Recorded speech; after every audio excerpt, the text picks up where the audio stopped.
Assalamualaikum, salam sejahtera dan selamat kembali ke channel Abang. Dah tinggi dan jambul Abang. Dah lama tak potong rambut sebenarnya. Jadi hari ini adalah cerita yang special sebabnya Abang belum pernah lagi menceritakan tentang klinik kesihatan dan juga kedai menjual burger. Jadi cerita ni adalah yang pertama datangnya daripada seorang kakak, nama tu Kakak Mazlina. Dia ada bagi dua cerita tentang satu klinik kesihatan kerajaan, tapi abang tak boleh nak beritahu dekat mana, cuma abang cakap dekat kawasan Pahang. Abang tak boleh nak beritahu spesifik kat mana sebab ini kan bangunan kerajaan kan, takut jugalah kan. Faham-faham je lah kan. Jadi dia ada dua cerita. Kak Mazlina ni ada dua cerita, dan Kak Mazlina ni adalah nama sebenar, bukan nama tipu-tipu yang abang guna. Jadi senang abang nak ingat Kak Mazlina. Jadi dia bagi abang dua cerita. Cerita pertama dengan cerita kedua tentang klinik kesihatan, tapi memang tak pernah dengar. Abang sendiri waktu pertama kali dengar, abang rasa macam, wah, tak sangkalah benda tu pun jadi hantu. Itu yang pertama. Dan yang kedua pun sama juga daripada Kak Mazlina. Dan cerita yang ketiga datang daripada seorang, ini bukan nama sebenar, abang letaknya nama dia Hafiz. Paling senang nak ingat nama Hafiz. Jadi dia ni berlaku pada tahun 1997 waktu dia tolong seorang pakcik jiran dia menjual burger. Katanya cuti sekolah pada waktu tu. Jadi kalau korang nak tahu cerita daripada mula sampai habis, tonton video abang. InsyaAllah abang akan ceritakan. Moga-moga ada pengajaran untuk kita semua. Abang tak ingat abang cakap Mazlina ke Maznah. Sebenarnya yang pertama ni, cerita pertama dengan kedua ni disampaikan oleh Kak Maznah, Makcik Maznah. Abang lebih suka panggil dia Makcik Maznah sebab dia memang dah lagi tua daripada abang. Dan cerita ni berlaku pada awal-awal tahun 2000-an. Waktu tu dia masih lagi bertugas sebagai seorang nurse dekat satu klinik kesihatan di negeri Pahang. Tapi abang minta maaf sangat-sangat tak boleh bagi tahu sebab abang takut terjadi apa-apa di kemudian hari. Bukanlah gangguan hantu, tapi kena turun-turunkan video pun tak nak lah kan. Okey, ceritanya macam ni. Makcik Maznah ni, cakap panggil Maznah je lah. Maznah, boleh-boleh faham tolong minta maaf makcik, bukan saya nak merendahkan makcik, tapi memudahkan untuk saya cerita. Okay. Maznah ni pada tahun lebih kurang 2001-2002 dia bertugas dekat satu klinik kesihatan dekat negeri Pahang. Dan klinik kesihatan ni ada dua tingkat, tingkat ground floor dan tingkat pertama. Dan tingkat yang ground floor katanya adalah tempat orang buat checking-checking, maksudnya kalau orang datang nak buat pemeriksaan, pergilah kat tingkat pertama. Ada kat situ juga tempat ambil ubat. Dan tingkat kedua adalah tingkat untuk klinik gigi. Macam itulah ceritanya lebih kurang. Sebab ada kaitan klinik gigi dengan tempat cek kesihatan. Memang ada kaitan. Macam ni. Cerita yang pertama ni, waktu tu Maznah ditugaskan untuk memantau ibu-ibu yang sedang mengandung. Kalau tak silap abang pun tak pasti sangat tentang benda ni. Mengikut kata Maznah, dia perlu memantau kadar gula ibu-ibu mengandung. Abang pun tak faham kenapa kena pantau gula ibu-ibu mengandung. Itu yang persoalan abang lah. Dan ibu-ibu mengandung akan datang ke klinik kesihatan untuk bagi tahu, untuk cek keadaan gula. Kadang-kadang diorang kena datang pagi, kadang-kadang kena datang tengah hari, dan ada juga ibu-ibu mengandung yang kena datang malam. Jadi kes kali ni adalah ibu-ibu mengandung yang datang waktu malam. Pada satu hari, mengikut kata Makcik Maznah, terpaksa jugalah abang guna perkataan makcik, macam lagi sedap lah kan. Mengikut kata Makcik Maznah, dia ni kena tunggu seorang pesakit. Dan pesakit tu akan datang, mengandunglah pesakit tu pesakit tu akan datang ke klinik kesihatan tu untuk buat pemeriksaan gula. Kalau mana-mana yang boleh terangkan yang pasal gula ni, sebab abang tak ada bini, jadi abang tak tahulah macam yang gula-gula ni. Lebih kurang lah Jadi Makcik Maznah ni pun pada hari tu dia terpaksalah balik lambat sebab appointment dengan pesakit tu lebih kurang pukul 8 malam. Jadi dia terpaksa stay dekat klinik tu sampai pukul 8 malam untuk menunggu ibu mengandung tu datang untuk dibuat pemeriksaan gula. Jadi dia ni pun takutlah juga nak tinggal dekat situ, walaupun kat situ katanya tak ada bilik mayat. Memanglah klinik kesihatan tak ada bilik mayat lah setahu abang pun. Tapi keadaan malam memang suram kawasan tu. Tak tahulah kenapa mengikut kata Makcik Maznah. Jadi cepat-cepatlah dia, Roger lah suami dia, suruh hantar anak dia, salah seorang anak perempuan dia dekat klinik tu untuk teman-temankan dia. Jadi Dia beritahu dekat suami dia sebelum masuk maghrib, iaitu lebih kurang pukul 7 malam. Jadi lepas dia beritahu suami dia pun hantarlah anak. Dia beritahulah telefon rumah lah waktu tu. Maksud tu handset tak ada lagi. Jadi dia telefon rumah, dia kata, bang, hantarkan anak bang seorang, saya ni kena jaga sampai pukul 8 malam tunggu ibu mengandung. Jadi kalau saya seorang-seorang kat sini nanti keselamatan saya terganggu. Kesian kat bini abang ni, kata. Okey, jadi lelaki dia pun kata, yelah, dia kata, hantarkan seorang anak, sayang bini punya pasal kan, hantar seorang anak buat teman-teman mak dia. Tapi anak dia ni, anak-anak zaman-zaman moden lah, waktu tu tahun 2000 kan, dia lebih suka baca novel. Tapi mak dia akan duduk dekat klinik, dalam klinik, macam mana abang nak cakap anak dia tunggu dekat kawasan lobi, mak dia pula duduk dekat kawasan pemeriksaan klinik, ke dalam sikit lah. Boleh bayangkan lobi dengan tempat pemeriksaan tu agak jauh sikit, ke dalam sikit. Sebabnya Makcik Maznah ni nak buat kerja-kerja lain, kerja-kerja untuk menyusun rekod, menyusun fail. Jadi anak dia pun malas tengok mak dia berserabut-serabut, sebab kalau dekat dengan mak dia kata nanti banyak pula songengnya, kerja sekolah dah siap ke, macam mana, makan ke belum, bapak kau macam mana, macam tu, soalan-soalan macam tu anak dia malah nak jawab. Jadi anak dia ambil novel cinta yang dia selalu baca, duduklah dekat lobi klinik kesihatan tu. Tapi nak jadi cerita, kawasan lobi klinik kesihatan tu tak adalah gelap, keseluruhan klinik tu tak adalah gelap, terang lah, adalah lampu-lampunya. Jadi selepas habis sembahyang maghrib, tunggulah anak beranak ni, satu dekat lobi, satu dekat dalam kawasan tempat pemeriksaan. Tunggu sampai pukul 8, si ibu mengandung ni tak datang-datang. Tah ke manalah ibu mengandung dia pergi. Sabar lagi Makcik Maznah, tak apalah, orang yang kerja dalam kesihatan ni memang banyak sabarnya, terutama nurse-nurse. Abang tak ada beritahu Makcik Maznah ni sebenarnya nurse. Lupa abang nak beritahu. Jadi lepas pukul 8, tak ada pula orang perempuan yang mengandung ni datang. Tunggu sampailah dekat pukul 9, barulah datang orang yang sepatutnya datang untuk buat pemeriksaan gula dengan perut besar macam tu. Tak adalah besar sangat dia kata, dalam lebih kurang 5 bulan 6 bulan dalam mengandung kecil lah kan. Datang, tapi terlewat. Marah jugalah si Makcik Maznah ni, sebabnya lewat sangat sampainya. Sampai dia dekat pukul 9. Tapi sabar, nurse-nurse memang banyak tinggi sabarnya. Sampai dia pun buatlah pemeriksaan gula semacam-macam apa. Nak jadikan cerita, ya puncanya si ibu ni lambat sebab dia naik motor dengan suami dia ni, mengandung anak sulung ni. Naik motor dengan suaminya daripada kawasan jauh. Abang tak tercakap dah kawasan mana. Daripada kawasan jauh. Jadi kenalah merentas-rentas sedikit, bandar kecil, beluka-beluka, kampung-kampung. Akhirnya sampailah kat klinik kesihatan tu kan. Jadi okeylah, teruslah buat pemeriksaan. Dah buat pemeriksaan gula, nonang-nonang, habislah. Jadi kakak yang bersalin tu baliklah dengan suami dia. Mesti korang ada yang terfikir, jangan-jangan kakak bersalin tu hantu tak, tu bukan hantunya. Hantunya lain. Jadi selepas habis tu Makcik Maznah tu buatlah kemas-kemas lah. Tengah dia kemas-kemas, tiba-tiba dia dengar ada orang berlari ke arah tempat pemeriksaan dia tu, tempat dia duduk susun fail, sebab yang orang mengandung tu dah balik kan. Dia dengar pop, orang berlari laju. Sekali rupa-rupanya yang muncul depan pintu dia adalah anak dia. Muka anak dia pucat macam nampak sesuatu. Dia terus tanya, kenapa? Dia kata, mak, ada benda yang tak kenalah. Tadi kakak duduk dekat depan, tiba-tiba kawasan yang tempat letak kursi roda tu bergegar-gegar lah mak. Tu cakap, ni biasalah tempat-tempat macam ni, malam kan sunyi.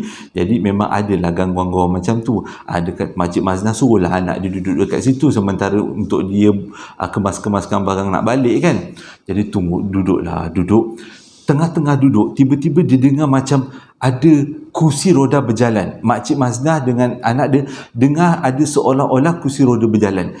Jadi cepat-cepat Makcik Maznah selesaikan tugas dia, terus dia pegang tangan anak dia, dia pun keluarlah daripada kawasan pemeriksaan tu, bilik pemeriksaan tu. Bila dia nak sampai ke pintu depan, tiba-tiba dia nampak dekat tengah-tengah lobi, kawasan lapang sikit tu, ada kursi roda. Kursi roda duduk dekat situ.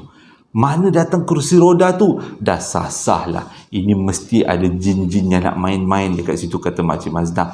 Tak apalah, dia pun tak adalah dia pergi susun tolak kursi tu balik. Tak ada, dia kata letaklah kursi ni dah tertonggok kat situ, dia pasal lah. Dia pun lalu sebelah kursi tu, harap-harap tak adalah dia nampak apa-apa kan. Lepas tu sampai dekat pintu depan. Bila sampai dekat pintu besar, tiba-tiba sekali lagi, ni yang seram sekali lagi dia dengar kerusi roda, yang bunyi kerusi roda berjalan. Automatik dia terus pandang belakang. Korang tahu apa yang dia nampak? Dia nampak ada seorang makcik cleaner yang tolak kerusi tu. Makcik cleaner tu India. Tolak kerusi tu, terus masuk ke belakang klinik kesihatan, hilang dalam kegelapan. Korang rasa tu makcik cleaner ke bukan? Abang rasa bukan. Tapi sebenarnya Makcik Maznah tak tahu itu adalah makcik cleaner, kakak cleaner atau bukan. Nampak macam orang, tapi dia tak perasan ada bayang ke tidak. Dan tak menenggur-nenggur, boleh tak tegur pun, "Hai Maznah, nak balik ke?" Tak ada nenggur-nenggur pun. Nampak dia tolak aja kursi roda tu masuk ke dalam, ke celah-celah, ke belakang-belakang lah maksudnya. Anak dia terus peluk mak dia. Memang tahu itu bukan manusia, tu hantu. Tapi tak dapat nak dipastikan, nak dibuktikan tu tak nampak. Tapi boleh agak lah, kita ni punya gerak hati kan. Boleh agak ni mesti setan-setanan ni. Terus anak beranak ni berpeluk, terus tunggu ke dekat depan. Tunggu bapaknya sampai. Sebab bapaknya belum sampai lagi. Tadi janjinya balik pukul 8, tapi dah lambat sangat. Entah suami dia pergi minum ke mana. Datang suami dia pukul 9.30. Tapi si Makcik Maznah ni, dia punyalah takut. Dia pun tunggu dah dekat pondok guard. Dia tunggu kat pondok guard dengan anak dia. Jadi dia nak hilangkan rasa takut, dia berborak-borak lah dengan pakcik yang jaga guard tu. Jadi bila borak-borak dengan pakcik tu, nak akhirnya terkeluarlah cerita. Tanyalah, ada ke orang cleaner yang kerja malam-malam? Atau pakcik guard tu tak ada, itu semua gangguan-gangguan jin tu semua.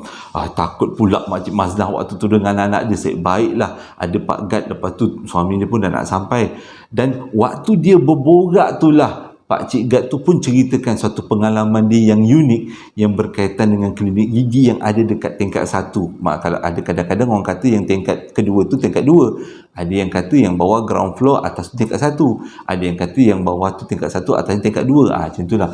Dekat situ klinik gigi ada satu peristiwa. Berborak-borak lah Makcik Maznah ni dengan Pakcik Gad tu. Dan tapi Makcik Maznah cakap, itulah adalah pengalaman, satu-satunya pengalaman selama dia bertugas dekat klinik kesihatan tu. Dan sejak daripada tu, dia tak berani nak balik lewat lagi. Kalau dia kena jaga orang yang ambil gula mengandung tadi kan, yang nak cek-cek gula untuk ibu mengandung tu, dia minta ketua dia untuk temankan. Maksudnya bagi seseorang atau 2-3 orang teman sama-sama, bukan buat seorang-seorang. Jadi cerita yang pertama tu memang tamatnya kat situ. Cuma cerita yang kedua ni adalah sambungan daripada cerita yang pertama. Ingat tak abang cakap Makcik Maznah nama nak cakap. Makcik Maznah tu berborak-borak dengan Pakcik Gad tu kan. Pakcik Gad tu pun ceritakan pengalaman dia, beberapa pengalaman dia. Tapi ada satu pengalaman yang paling best lah. Katanya paling seram. Dia cerita dekat Makcik Maznah. Inilah yang abang nak cerita, cerita babak yang kedua. Diceritakan oleh Makcik Maznah pengalaman Pakcik Gad tu. Cerita dia macam ni. Dia berlaku lebih kurang tahun 97-98. Waktu tu memang klinik tu baru lagi dibuka. Memang set up barang-barang semua masih baru lagi, masih cantik lagi lah semua. Jadi Pakcik Gad ni memang dia kerja dengan satu syarikat guard. Dan memang dia bertukar-tukar daripada satu tempat ke satu tempat yang lain. Guard lah kan. Tapi hari tu nak jadi cerita, dia ditugaskan ke klinik kesihatan tu. Klinik kesihatan yang sama tempat Makcik Maznah bertugas. Jadi memang rutin harian seorang Pakcik Gad, seorang Gad, dia akan meronda keseluruhan kawasan pada waktu-waktu tertentu. Contohnya, dia akan meronda pada pukul 10 malam, pukul 1 pagi, pukul 4 pagi, lepas tu pukul 7 pagi, lepas tu baru dia balik. Nak jadi cerita lupa abang nak cakap. Dia bertugas pada waktu kejadian adalah waktu malam. Jadi pada satu hari tu dia bertugas 2 orang. Betul lah 2 orang. Dia bertugas 2 orang pada malam tu. Dan dia ni pun tak adalah, Pakcik Gad ni tak adalah tua sangat. Lebih kurang umur 40-an, 50-an lah macam tu. Sedihnya abang dah 40-an tua kan. Tak tua lah. 50-an lah. Dia berumur 50-an pada waktu tu, dan dia punya kawan yang bertugas sama-sama pada waktu tu pun umurnya lebih kurang lah 50-an juga. Jadi dengan latar belakang sebagai seorang bekas tentera, dia tak adalah rasa takut sangat. Tapi pengalaman ni, walaupun dia tak takut, seronok untuk diceritakan. Pada pukul 1 pagi pada satu hari, dia kena meronda. Memang turn dia kena meronda seorang-seorang ke seluruh kawasan klinik kesihatan tu. Mula-mula dia meronda bawah, mula dia meronda luar. Meronda luar tak ada masalah. Lepas tu dia meronda kawasan dalam. Kawasan dalam tingkat ground floor ataupun tingkat 1 lah, kan tingkat yang paling bawah. Tak ada masalah. Tapi cerita seramnya berlaku dekat tingkat yang kedua, iaitu dekat kawasan klinik pergigian. Klinik pergigian, klinik gigi lah kan. Jadi bila dia naik tingkat 2, di tengah merayau, memang tak ada apa-apa, gelap je, okey je. Masalah waktu dia nak turun tangga, tiba-tiba dia terdengar bunyi mesin orang scaling gigi yang kelakar pula abang bunyi, yang nak bersih-bersih gigi tu, mesin tu macam tu kan. Jadi dia kata ada mesin yang tak tutup ke? Takut juga kalau ada mesin yang tak tutup, ini bagi bahaya kepada seluruh klinik kan. Takut nanti ada litar pintas ke apa ke. Okeylah, dia pun pergilah cek daripada mana datangnya bunyi itu. Tengah dia cek-cek, rupanya bunyi itu datang daripada satu bilik, dan bilik itu terang. Tapi masa dia tergerak hati, pukul 1 pagi. Kadang-kadang ada juga, dia kata, budak-budak praktikal, bukan budak praktikal lah, doktor-doktor praktikal kan, yang sengaja balik lambat untuk buat assignment ke apa. Tapi dia tak sangka pula, dia kata, takkanlah hari itu ada orang yang balik lambat. Dia rasa macam balik cepat aja semuanya. Dia dah check semua, tak ada yang balik lambat. Tak apalah, dia pun bawa lah lampu picit dia pergi dekat bilik yang terang tu. Bila sampai dekat bilik yang terang tu, baru dia nak buka bilik tu, tiba-tiba bilik tu gelap. Dia buka lah masa tu dia buka, tadi terang kan, buka gelap. Lepas tu bunyi mesin scaling gigi tu, mesin bersihkan gigi tu dah tak bunyi dah. Yang tadi bunyi. Teruslah Pak Cik ni cakap, aku dah kena main dah waktu ni. Tak apalah, dia pun tutup balik. Bila dia tutup balik, dia pun berjalanlah ke arah tangga, nak turun tangga kan. Bila belum sampai 5-6 langkah aja, belum sampai 10 langkah, 5-6 langkah aja, tiba-tiba dia dengar bunyi mesin tu balik. Mesin scaling gigi tu yang macam bunyi mesin scaling balik. Lepas tu Pak Cik tu patah, tengoklah ke belakang. Tengok bilik tu terang semula dan bunyi mesin tu. Lepas tu belantak engkau lah, dia kata, mungkin jin alam sebelah mungkin nak membersih-bersihkan gigi ke apa kan, kita pun tak tahulah. Dan kat zaman sana, itu abang ada cerita, orang alam sebelah pinjam barang kemas kan. Macam tu jugalah, mungkin alam sebelah nak buat scaling gigi, nak bersih-bersihkan gigi biar cantik hari persandingan gitu. Jadi Pak Cik ni pun nak turun lah. Bila dah sampai kat tangga, dia dah turun tangga, dia dengar sesuatu yang dia sendiri tergelak. Korang tahu dia dengar apa? Dia dengar bunyi orang mengerang waktu nak scaling gigi. Kan kita tengah bersihkan gigi kan, bunyi orang macam tu. Orang kesakitan waktu nak scaling, membersihkan gigi lah. Jadi dia anggap mungkinlah dekat alam sebelah ni pinjam peralatan pergigian kot dia orang nak bersih-bersihkan gigi. Lantaklah dia kata, dia pun turun sampai keluar, sampai ke pondok guard tu. Lepas tu dia cerita dengan kawan dia, begini. Tergelak-gelak kawan dia. Kawan dia kata apa? Sebelum Pak Cik guard tu datang bertugas, si kawan dia ni dah bertugas dulu kat situ. Sebelum tu memang dia kata dekat tingkat 2 tu, dekat kawasan klinik gigi tu, memang selalu bunyi mesin-mesin gigi. Dia terlupa nak beritahu si kawan dia ni kan. Dia kata memanglah banyak kali dah guard-guard sebelum ni memang semua dah mengadu. Mungkin dekat atas, tingkat atas tu, tingkat yang klinik gigi tu memang agak keras sikit lah, agaknya lah kan. Mungkin peralatan-peralatan tu ada kaitan dengan orang yang mati kena scaling gigi kot. Waktu scaling gigi tiba-tiba macam tu mati kan, mana tahu kan. Okey, itu adalah cerita yang kedua. Jadi cerita Makcik Maznah dah habis lah. Makcik Maznah dan kawan dia, iaitu seorang pakcik guard, dah habis. Sekarang abang masuk cerita yang ketiga. Bukan tak ada langsung kaitan dengan Makcik Mazna ataupun dengan klinik kesihatan, tapi ini adalah diceritakan oleh seseorang yang diminta abang ceritakan dengan menggunakan nama palsu. Jadi abang pilih nama Hafiz untuk watak kali ini. Berlaku dekat Kuala Kangsar, Perak. Abang tak beritahu kat sini tadi. Kuala Kangsar, Perak pada tahun 1997, sewaktu umur dia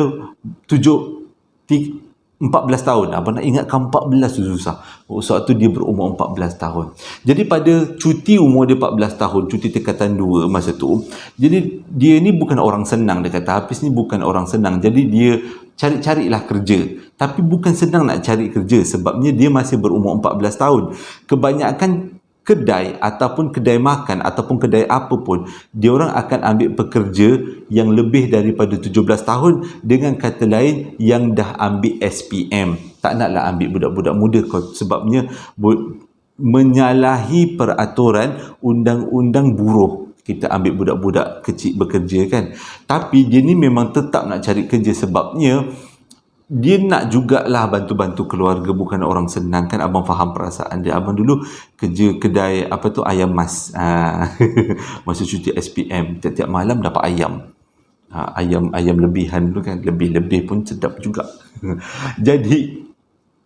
jadi ceritanya dah puas lah dia cari kerja. Kat 7E tak terima, dekat McD tak terima, dekat KFC tak terima, kat kedai makan pun tak terima. Jadi dia balik satu hari tu, dia dah satu hari cari tu, dia sedih juga. Niat dekat hati nak nolong-nolong keluarga. Dah lah bapak dia dah meninggal, ada mak je, mak tunggal lah, ibu tunggal, adik-beradik pula ada 4 orang. Jadi dia ni anak yang sulung, nak tak nak dia pun naklah merasa untuk memberi sesuatu kan kepada mak, walaupun mak dia pun bekerja. Tapi dia tak beritahu kat abang kerja apa. Mak dia kata mak dia bekerja dan ada duit gaji yang boleh menjadi keluarga. Tapi dia ni sebagai anak sulung, tanggungjawabnya dia rasa dia perlu bertanggungjawab. Bagus budak si Hafiz ni. Okey, jadi dia pun sedih lah kan, tak dapat balik rumah. Bila balik rumah, duduk-duduk depan tempat letak kereta tu kan, depan tu lepak-lepak macam tu. Tiba-tiba pakcik sebelah rumah dia tegur. Pakcik rumah sebelah rumah dia tu baru nak pergi kerja. Dia cakap, kenapa kau sedih? Dia kata, Pis, kenapa kau sedih? Kata, orang cik kerja pakcik tapi tak jumpa-jumpa. Kurang-kurang kalau kerja dapatlah duit sikit buat bantu-bantu mak. Dia kata, apa kau susah-susah? Pakcik ni jual sate, kau tolong pakcik jual sate. Kata, tak apa ke pakcik, sebab kebanyakan saya dengar orang tak nak ambil saya bekerja sebab saya ni baru umur, baru tingkatan 2. Tak payah, nanti kalau pakcik jual-jual sate, pakcik mengaku sebagai anak, anak saudara. Jadi tak adalah teruk sangat buat menolong-nolong pakcik ni kan. Lepas tu bila Hafiz dengar, okey lah kan, boleh dapat kerja, walaupun kerja bukanlah kerja yang diharapkan, jadi penjual sate. Dia ingat dapatlah kerja dekat McD kan, pakai uniform. Ni bukan kerja pakai uniform, tak pakai uniform, pakai apronnya. Jadi dia kata okeylah pakcik. Jadi pakcik tu pun bayarlah. Dia kata pakcik tu akan janji bayar satu hari, dia bayar RM10. Dia bayar gaji ikut hari. Okeylah, tak apalah. Jadi itu adalah terus-terus dia terus-terus masuk rumah, dia terus cakap dengan mak dia nak kerja dengan pakcik sebelah. Mak dia pun kata okey, tak ada masalah. Pakcik sebelah jiran rumah kan. Pakcik tu pun jual sate dengan bini dia. Tak ada pembantu, anak-anak semua dah besar. Okey, dia pun salin-salin baju teruslah ikut pakcik tu. Bila ikut pakcik tu pergi, ini cerita kat Kuala Kangsar. Dekat kedai, kalau korang tahu dekat Kuala Kangsar ada satu kedai abang cakap tadi kedai burger bukan kedai burger, kedai sate. Kedai sate, bukan kedai burger, maaf sangat-sangat. Jadi kedai tu dekat Sempang 3, dekat Kuala Kangsar. Nanti korang cari-carilah dekat Sempang 3 kat Kuala Kangsar. Minta maaf sangat-sangat, abang cakap tadi kedai burger abang lapar kot. Dah pukul 12.30. Tadi abang makan sikit, tu tiba-tiba teringat burger, terus cerita kedai burger. Salah kedai sate. Jadi si Hafiz ni tolonglah pakcik ni meniaga sate. Dia belajarlah pakcik ni macam mana nak meniaga sate, dundang-dundang. Kena pula malam tu ramai pula customer, tergelak-gelak pakcik tu. Pakcik cakap mungkin Hafiz datang bawa rezeki pada dia, jadi sebab itu customer ramai. Ni baru nak masuk cerita seramnya. Bila dah habis menjual tu, ni baru hari pertama tau. Bila dah habis menjual tu, dia pun kemas pakcik dengan makcik dengan dia Hafiz ni. Kemas-kemas lah kedai sate tu, kemas. Lebih kurang pukul 1 lah, pukul 12 ke pukul 1 sebab kedai baru tutup kan. Dah kemas semua. Tiba-tiba si Hafiz nampak ada seorang macam macam pengemis lah, macam orang pakai baju copan camping yang duduk dekat bawah pokok dekat dengan kedai diorang, dekat dengan gerai diorang. Jadi pakcik tu bukan duduk lah, dia berdiri, mukanya sugul, nampak macam kurus sangat, macam tak makan. Lepas tu Hafiz pun tegur lah pakcik tu, dia kata, pakcik ni ada orang yang berdiri bawah pokok tu. Tu pakcik cakap, alah buat tak tahu je, kau buat bodoh je. Lepas tu kata si Hafiz, kesian lah kan pakcik. Macam lapar je pakcik, kita bagilah makanan sikit sebab tadi kan ada nasi impit lebih, kata Hafiz. Tu pakcik tu gelak, tak apalah, kau pun orang baru kat sini kan, tak apalah, ini ada nasi impit, beberapa nasi impit, kau masuk dalam plastik, kau bagilah dekat pakcik tu yang dekat bawah pokok tu. Masa ni pakcik yang tukang sate tadi, ya Allah, kau lupa yang jual sate tu, dia tak beritahu tau, sebenarnya yang tunggu dekat bawah pokok tu bukan orang tau, tapi dia tak beritahu Hafiz, dia nak Hafiz merasai sendiri apa benda yang berlaku tu kan. Jadi Hafiz pun dengar bila pakcik tu cakap kumpul-kumpul masukkan nasi impit dalam plastik, dia pun buat lah kan, dia bawa lah, dia menjinjing lah nasi impit yang plastik yang dipenuhi nasi impit tu, pergi dekat bawah pokok jumpa pakcik tu.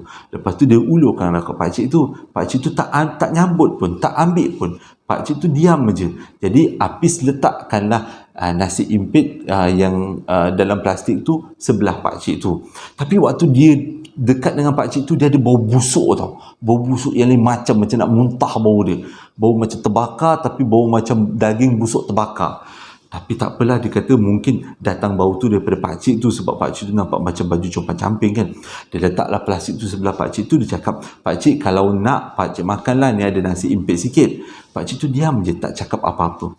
Jadi lepas tu lepas tu Hafiz pun pergilah balik ke tempat pakcik tu. Pakcik, banyak sangat pakcik kan. Hafiz pun baliklah ke tempat gerai sate dan teruskanlah mengemas-kemas. Lepas dah kemas-kemas, dah habis kemas, diorang pun semua dah naik atas van. Waktu tu pakcik yang jual sate tu cakap lah kat Hafiz, "Pis," kata, "kau bagi tak nasi impit tadi tu?" Kata, "Bagi cik, bagi." "Kau tak nak tengok ke pakcik tu makan?" Kata, "Pakcik tu makan? Kenapa dia nak tengok pakcik tu makan?" Masa tu dia cakap, "Kalau kau nak tengok, kau cuba tengok, kau keluarkan kepala, kau tengok apa yang dia buat." Korang tahu apa dia nampak? Pakcik tu dah tak ada dekat bawah pokok. Pakcik tu dah ada dekat puncak pokok. Dengan kata lain, itu bukan pakcik orang tu, itu syaitan ataupun jin.